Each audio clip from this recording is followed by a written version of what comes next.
Welcome to Wayne's Old Time Radio Page channel. I'm Wayne, your host. These programs are brought to you by support of our listeners. You can give your support at Patreon or PayPal, either one. There's clickable links in the description below. Thanks for your support and enjoy the shows. Wrigley's Spearmint Chewing Gum, the refreshing, delicious treat that gives you chewing enjoyment, presents for your listening enjoyment Edmond O'Brien as Johnny Dollar. Are you the insurance detective? That's right. Who's this? Johnny Doe for now. Do you want to crack the Calgary job? What? Calgary Products down in Camden. 300,000 payroll robbery on the first of the month. This isn't my kind of a gag. Try it on somebody else, Wait a minute. This is no gag. Check the Alliance Bonding Company in New York. They've kept it out of the papers. If you're interested, be at this same phone tomorrow night at 10. I'll call you.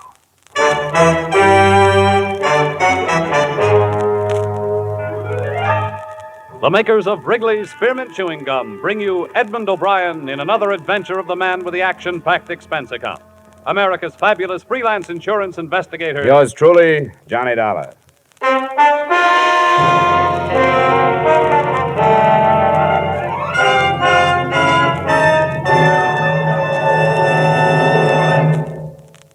To make every day more enjoyable, treat yourself often to refreshing, delicious Wrigley's Spearmint Chewing Gum. Here's a taste treat you can enjoy indoors, outdoors, at work, or at play. The cool, long-lasting mint flavor refreshes you. The smooth, steady chewing helps keep you fresh and alert. Adds enjoyment to whatever you're doing. Wrigley's Spearmint Chewing Gum. Healthful, refreshing, delicious.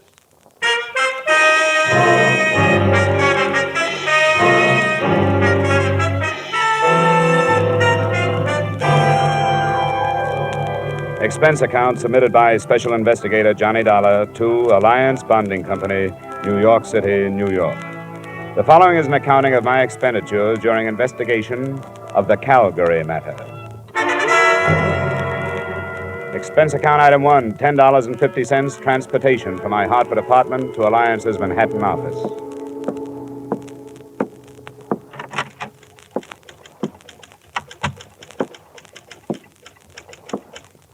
Good afternoon, sir. Hello. I think Mr. Matthews is expecting me. The name is Dollar? Oh, yes, Mr. Dollar. That door. Just go right in. Thank you. Yes. All right, Al, that'll be fine. The first bout starts at 8, but we don't care if we miss that. All right, I'll see you then. Sorry, but you can't hurry a son, you know. That's all right. I'm Johnny Dollar, Mr. Matthews. Yes, so I thought. Sit down, won't you? Uh-huh. Yes, sir?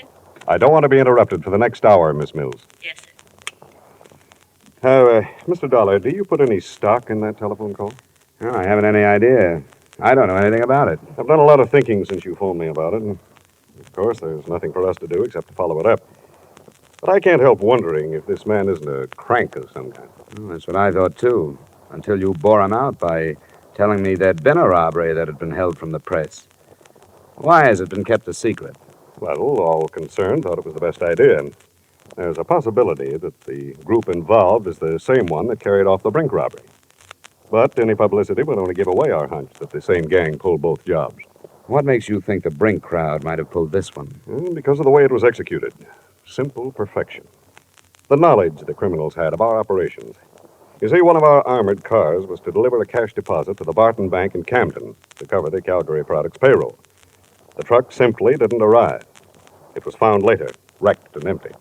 The driver and the guards? They were found 3 miles away, bound and gagged. Their descriptions matched those at Brink's, masks and so on. Yes, it was perfection. They knew exactly when and where. What do you want me to do? I've talked it over with the rest of the Alliance executives. We want you to follow that call through, but we must insist that you make every effort to maintain the security we have established. Here are the details.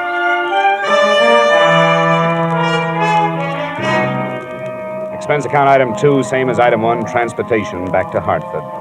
At 9:45 that night, I was in my apartment waiting for the promised call from John Doe. At 10:05, my phone rang. Stand Johnny Dollar. 469. Yes? One moment, please. Philadelphia's calling. Philadelphia. Your call to Hartford is ready. Go ahead, please. Mr. Dollar, Yeah? what did you decide about the Calgary job? Well, what happened to the man I talked with last night? He didn't dare phone you tonight. He was afraid you'd be set up with the police to trace the call. I haven't talked to the police. Don't. If you do, it's all off. He doesn't want to be arrested. He wants to surrender to the New Jersey District Attorney's men. The guy I talked with last night? No, he wasn't involved with Calgary. It was a friend of his. Do you want to talk it over with him? Where? There's a room reserved in the name of Charles Randall at the Brantford Hotel in Bridgeport. Check into it between 7 and 8 tomorrow night. Sign the register, Charles Randall, 7458 Walnut Drive, Boston. Look, why doesn't he just take my address and come over here? He can't. Why not? Brantford Hotel, Bridgeport. If you're interested, be there.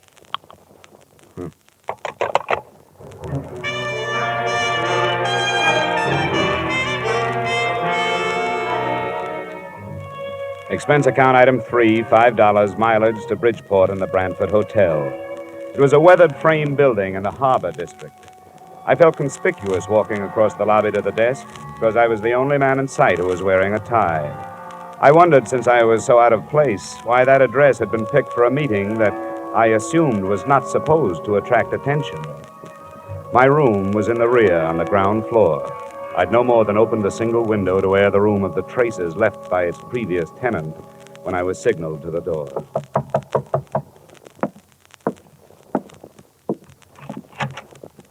Dollar, Yeah. let me come in. You got a driver's license or something? Better than that. A private operative's license. Here you are. Thanks. I recognized your voice, but I thought I'd better make sure. Come on, we're going someplace else. Why? Because I'm not sure you weren't followed here. But I'll be sure we aren't going to be followed where we're going. I don't like it. It must be this way. You've got to believe me. He has to be careful. He doesn't want to get killed. What's the matter? The gang busting up? Come on, What started the trouble? Splitting the loot? Dollar. Don't bother with me. I can't tell you anything because I don't know anything. Believe me, I'm only doing this to help him out. You don't have to come if you don't want to. Where do we go? You won't be coming back here. Don't leave anything but the keys to your car. Somebody will drive it out. Do you know where I parked it? It's the green coupe, isn't it? Yeah. He knows. Not through the lobby. There's a rear door. My car is parked just outside.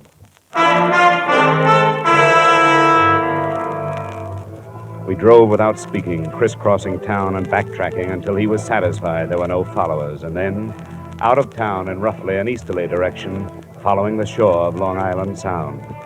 I clocked 3 4/10 miles on the speedometer, starting at the city limits. Then he switched off the lights and turned right into a pair of ruts. Finally, we bounced to a stop in front of a cabin near the water. Watch your step. There are a couple of roots in the path.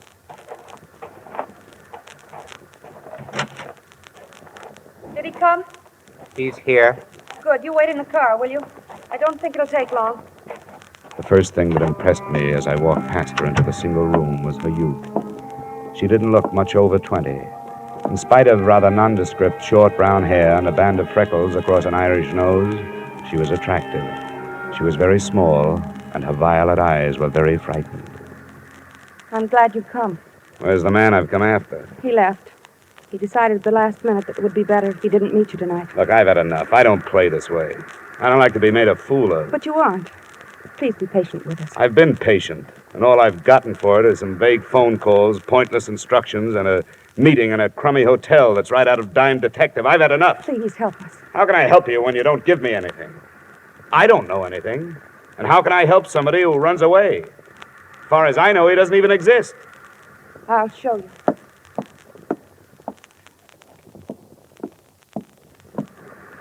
Open it.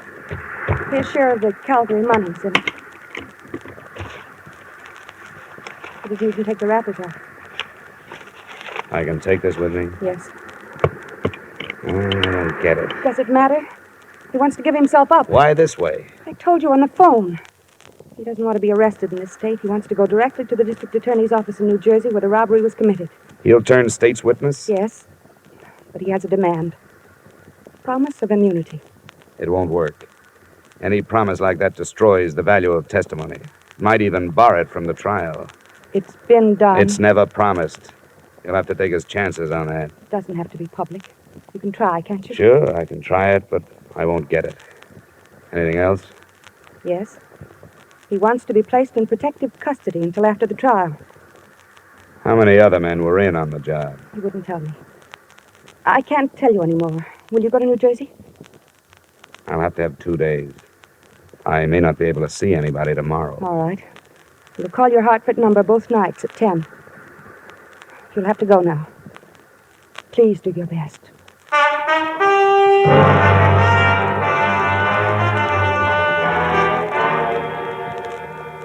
Don't be ridiculous, Dollar. That's one of the most impertinent requests I've heard since I took office. Nothing personal, Mr. Kreider. I was asked to make it, and I did. Well, would you see that he's placed under protective custody until after the trial? Why should I grant this criminal any favors? Well, if it means breaking the Calgary matter, it seems to me a favor or two would be worthwhile. We'll break it in due time. You know where he is? No, but I've been close. I may be able to bring him in if I can get you a word on a few of these things. Yeah, we'll see. Do you mind telling us where you've been operating? Now, you know I can't tell you that. These people are my clients now, more or less. I have to keep their confidences. Now, what's your answer? Answer? Definitely no immunity. Protective custody? All right. Yes, we'll assign a couple of men to guard him. Okay, Mr. Kreider. I'll see what I can do with that. You'll hear from me in a day or so.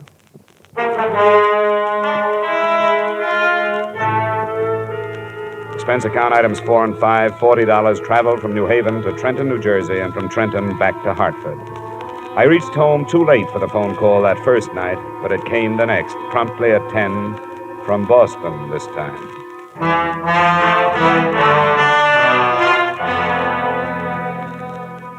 What happened, Dollar? How did you make out? No worse than I expected to. Protection, but no immunity. Oh, that's not so good. They weren't too happy with the situation. I think because they want to make an arrest themselves. Were you followed? Yeah, 2 men. They're watching my building now. But I can lose them if you still want to negotiate. Can you come to Boston? Tonight? Yes, if you're sure you can shake the New Jersey men. Where do we meet? You're sure your line isn't tapped? They haven't had time, but they will if you don't quit stalling. Drive up through Springfield and Worcester. Just outside Boston, you'll pass through Auburndale. On the other side of it, there are 2 bridges. After you've crossed the second one, pull off the road and wait. All right, I'll be there. Well, let me tell you something. This is the last trip. Get your man off the dime. I can't spend the summer touring New England.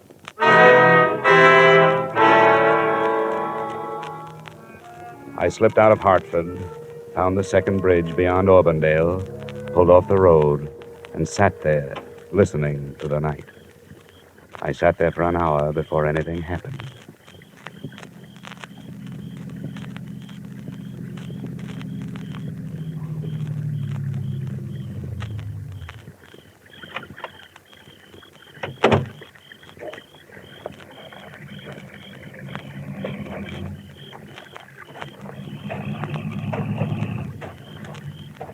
My name is Gannett, Mr. Dollar. Oh? Are you the one? Yes, I'm the one. Get in. Thank you. Well, you caused quite a stir, Gannett. Yes, so I understand. I've heard that crime pays only those who write about it and those who investigate. Are you armed? No, but satisfy yourself. The DA in Trenton? Then, by all means, the DA and friends will be at the cottage by the sound side after you have delivered me. It wasn't a silent trip, but the subject of our scattered conversation was always far removed from the Calgary matter. Gannett's only typically criminal attitude was one of fear. He was never satisfied that we weren't being followed. We weren't. I learned that at 9:30 the next morning when we pulled up in front of the State Building in Trenton. We hadn't been followed. They were waiting for him.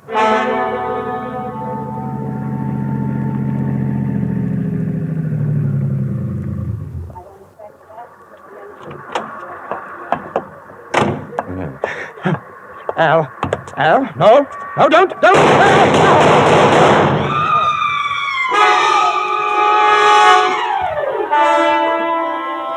Someone in the crowd, it was impossible to know who, shot Gannett to death and disappeared in the confusion. It was sudden and unexpected. More unexpected, I think, than learning after police identification that Gannett, admitted criminal, was also Arnold Gannett, LLD, professor of law at Russell University, New Haven, Connecticut.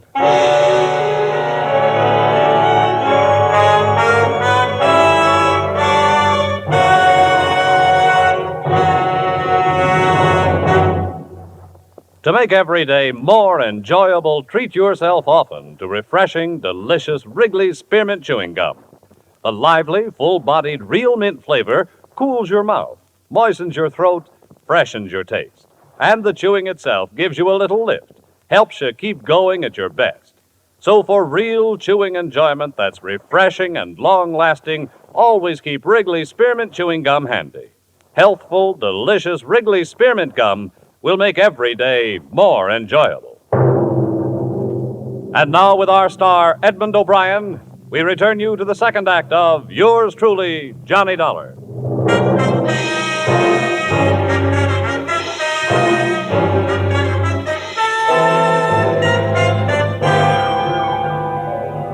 A lot of answers died with Professor Arnold Gannett on the sidewalk in front of New Jersey State Building, but one had been born at the same time. They answered why the police of 6 states had made no progress in the Calgary case. They'd been following usual procedures, carrying out their investigations in criminal circles. There was nothing for me in Trenton except the possibility of a session of questioning by the district attorney's men, so I faded out of sight and started back towards the cottage on Long Island Sound.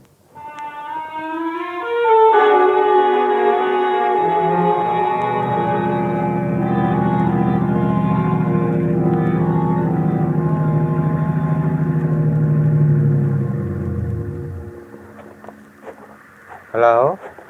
Hi. Did it go all right? No, it didn't. It blew up. Somebody was waiting for us in Trenton. He killed Gannett as he got out of the car. I thought we were careful enough. You were careful here and in Boston, but nobody was following you. They knew where he was going and waited for him. How did they find out? I don't know. He never told me anything about it. Where's the girl? She's asleep.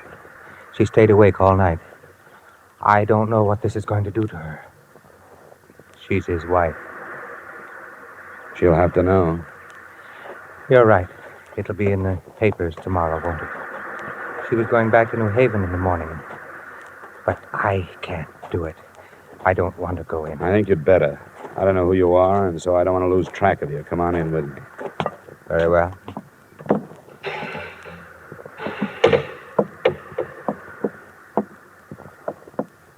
Mrs. Gannett? Mrs. Gannett? Oh, what is it? There's been trouble. Yes, there has. Where's Arnold? He's dead, Mrs. Gannett. No, He was killed before he could surrender. I want you to tell me who did it. I don't know. I don't know. I don't know.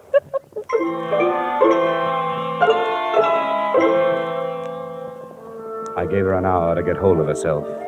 During that time, I learned that the other man at the cottage was Earl Becker of Bridgeport and a gardener at Arnold Gannett's school.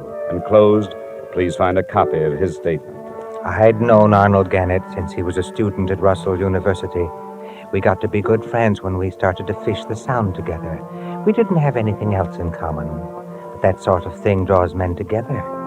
I didn't know anything about the robbery until he told me he was in on it. That's all he told me. When he asked me to help him surrender, I said I would. When I returned to the cottage, Mrs. Gannett was dry-eyed. Dollar, I appreciate what you've done. You tried to help us, and I know that you're not to blame for anything. Oh, there's no way to stop it. It's all finished now. And I want you to go back to Hartford. Oh, it's not as simple as that. I've put myself out on a limb with the New Jersey district attorney. I won't get off it until this is cleared up. Are you telling me the truth when you say you don't know who your husband was teamed up with? I don't know. He wouldn't tell me. He said it was safer if I didn't know. What did he tell you? Nothing until after it was all over. 2 weeks after. And I knew he was awake at night because something was troubling him. He couldn't lie to me. Your husband was a brilliant man, a doctor of letters. How did he get mixed up in this thing? On Tuesdays, he taught criminal psychology. Before the end of the semester, there was a lot of discussion on the Brink robbery in Boston. And he thought he had the best theory of all. That the men who robbed Brinks had never been criminals before? Yes.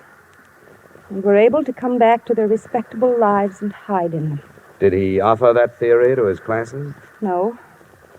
That's what started it. He couldn't get it out of his mind. He told you this? Not until afterwards. It grew into a challenge that he had to do something about. So he did it. And was successful. When he told me, I made him promise to give himself up. I made him do it. I'm sorry I have to keep after you, but there are things I have to know. These classes of his, how many students? It was a large enrollment this year. There were hundreds. Did your husband ever mention a man named Al? Oh, there were so many. I can't remember. Well, he must have kept records. Where can I find a list of his students? At our house in New Haven. Well, then we'll have to go there. I'll be outside. Please let me know as soon as you feel able to leave.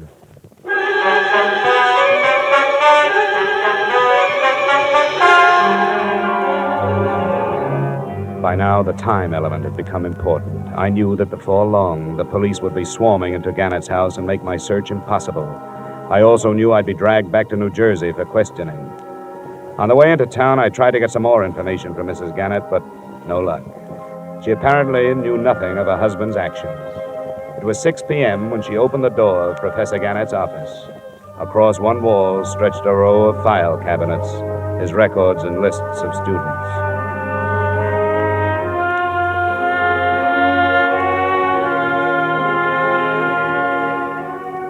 I never knew how many men's names start with the letters A and L. In an hour, Becker and I gathered from the 1949 and 50 enrollments some 100 names from Allen to Alvin. There aren't any more here. What do you do with a list like this? They live all over the country. Here's one from Arizona, Nebraska, Florida. I don't think we'll have to bother with them. You're dropping it? No.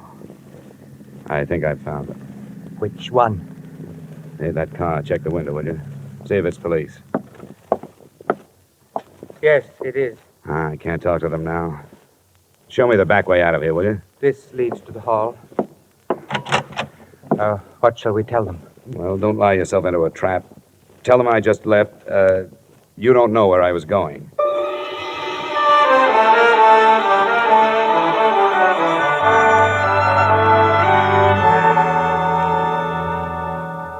Have you read the papers, Mr. Matthews? Professor Gannett? Yes, it's hard to believe. You knew him? Yes, I'd met him. I'm awfully sorry about this. But now you know how the robbery was carried off with such perfection, don't you? What do you mean? You mentioned it yourself.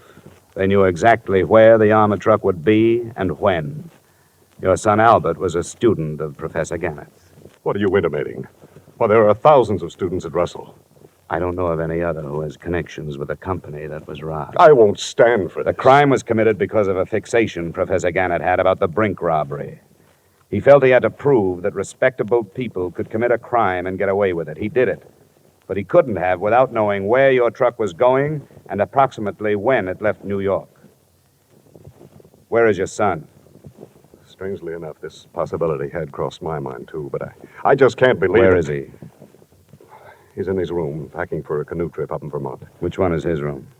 I'll show you. Come on, it's upstairs. Your suspicions are very strong, aren't they? Yes, they are, Mr. Matthews. What have you learned about my son? That his name is Albert.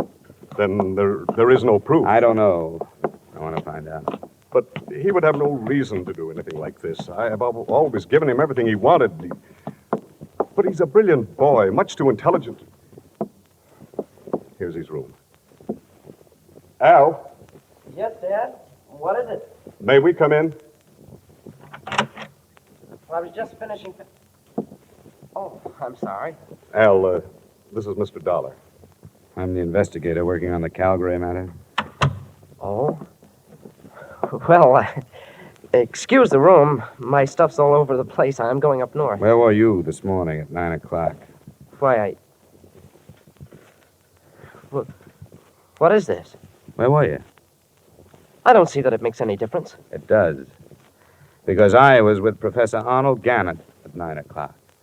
Before he was killed, he called to somebody named Al. What does he mean, Dad? I don't understand. Mind if I look over your room? For what? For a gun. A .38 from the sound of it. The police will be able to check the slugs that killed Gannett. Dad. Yes, Albert? Dad, I did it. I don't know why. I don't... What'll I do? I don't know. Dad, it wasn't supposed to end like this. Dad. I can't help you now, son.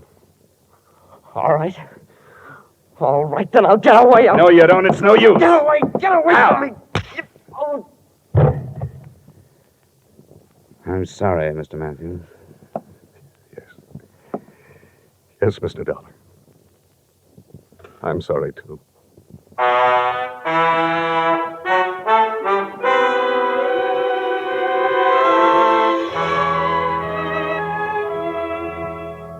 Albert Matthews' statement, by the time he had finished, involved two other law students.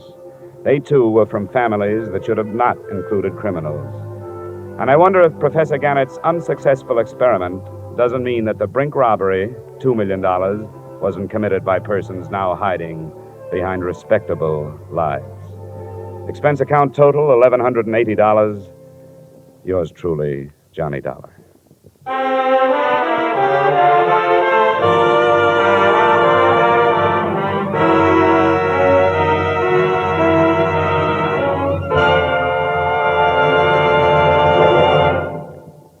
Remember, friends, to make every day more enjoyable, treat yourself often to refreshing, delicious Wrigley's Spearmint Chewing Gum. There's lots of cooling, real mint flavor in every stick. And chewing Wrigley's Spearmint helps keep you feeling fresh and alert. You feel better, work better, get more fun out of doing things. So indoors, outdoors, wherever you go, keep some healthful, refreshing Wrigley's Spearmint Chewing Gum handy. To make every day more enjoyable, treat yourself often to delicious Wrigley's Spearmint Chewing Gum.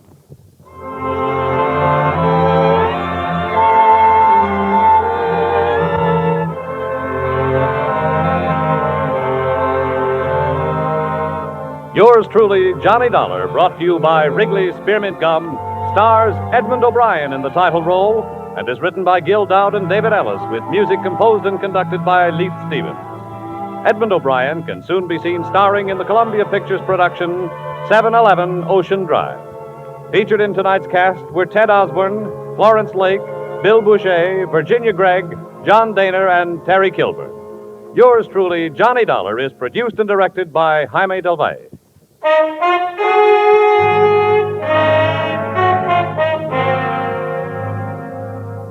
The makers of Wrigley's Spearmint Chewing Gum hope you've enjoyed tonight's story of Johnny Dollar and that you're enjoying delicious Wrigley's Spearmint Chewing Gum every day. We invite you to join us again next week at this same time when, from Hollywood, Edmond O'Brien returns in another adventure of Yours truly, Johnny Dollar.